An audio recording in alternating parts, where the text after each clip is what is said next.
Who would have thought that after an incredible streak of results, Mercedes would have such a complicated weekend at the Dutch GP? That's right, folks. The team that had been on a roll with 3 wins in the last 4 races suddenly found themselves struggling to stay in the top 10 at Zandvoort. What happened?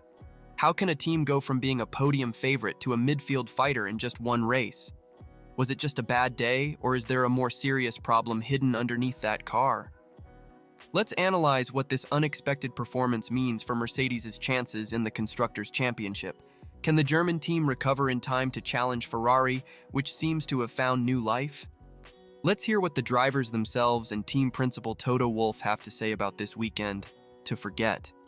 Additionally, let's take a look at theories about what might have caused this sudden drop in performance. Was it a car setup issue? Or maybe an update that didn't work as expected? A complete analysis of this Dutch GP that left more questions than answers for Mercedes. And if you're a Formula One fan and want to stay on top of all the twists and turns of the season, don't forget to subscribe to the channel and turn on notifications. Let's go.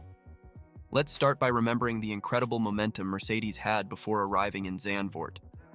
In the last 7 races, the team had made it to the podium 6 times, including 3 wins. It seemed they had finally found the path to success, right? Hamilton and Russell were flying, making Red Bull and McLaren sweat on some tracks. With all this momentum, one would expect Mercedes to arrive at the Dutch GP with high morale.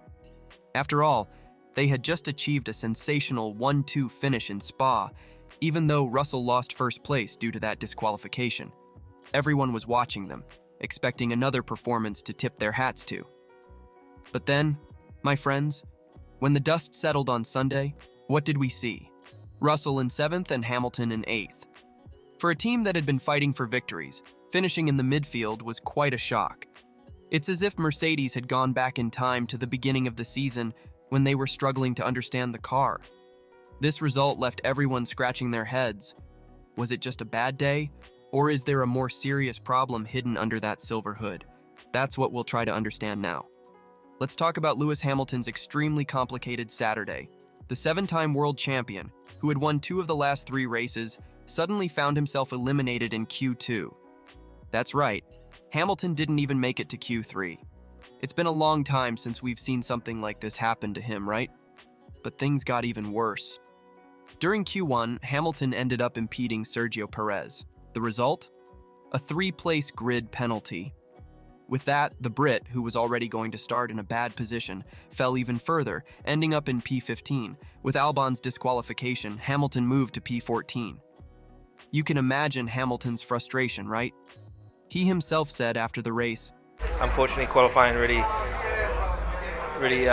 made it difficult, and then from there, I think if I qualified where I should have qualified, I would have been in the top 5. And look, even starting from way back, he managed to make a recovery drive and finish 8th. This shows how important qualifying is in current F1. Even with all of Hamilton's talent, even with several overtakes during the race, he couldn't fully compensate for the poor starting position. It's that old story. Saturday often defines Sunday.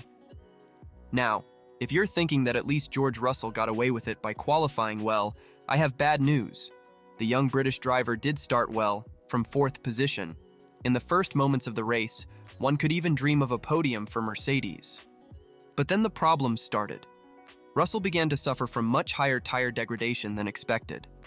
It was as if the Zandvoort asphalt was eating the tires of the Mercedes car.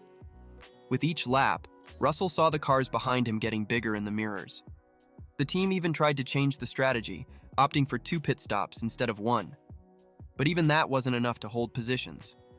Russell kept losing place after place, finishing the race in 7th, far from the podium that seemed possible at the beginning.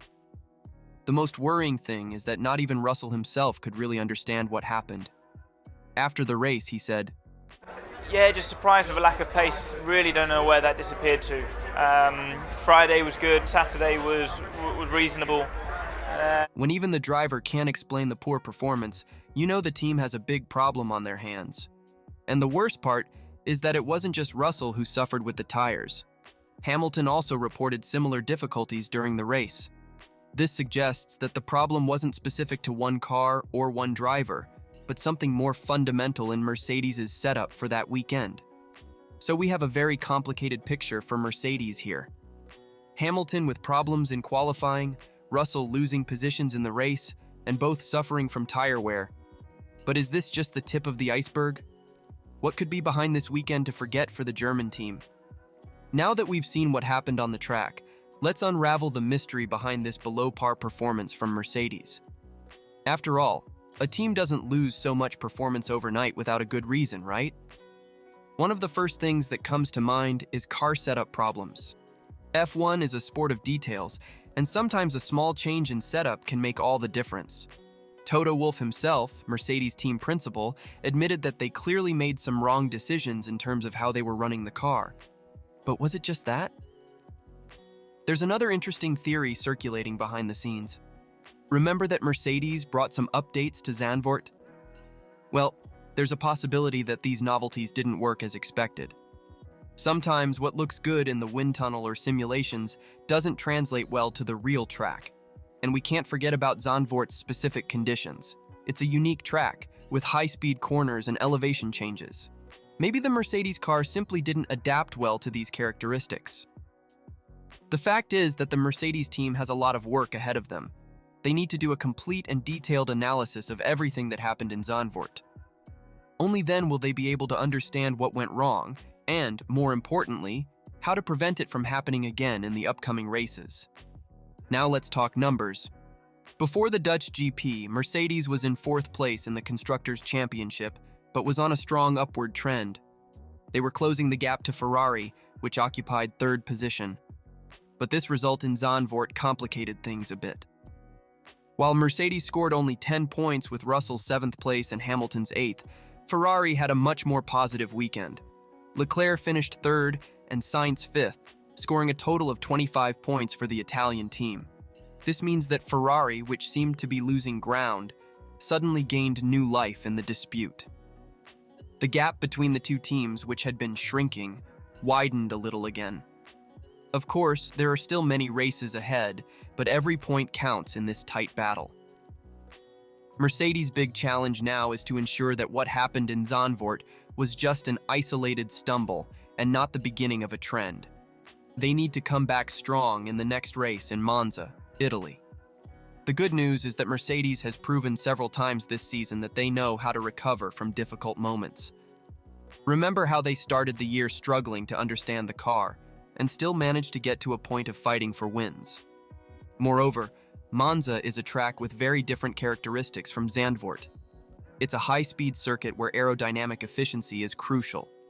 If Mercedes can solve the problems they faced in the Netherlands, they may well be back fighting at the front next weekend. But what do you think? Will Mercedes be able to recover and challenge Ferrari again for 3rd place in the Constructors' Championship? Leave your opinion in the comments. And if you enjoyed this analysis of the Dutch GP, don't forget to give it a like and subscribe to the channel. Also turn on the bell to not miss any news from the F1 world. See you in the next video.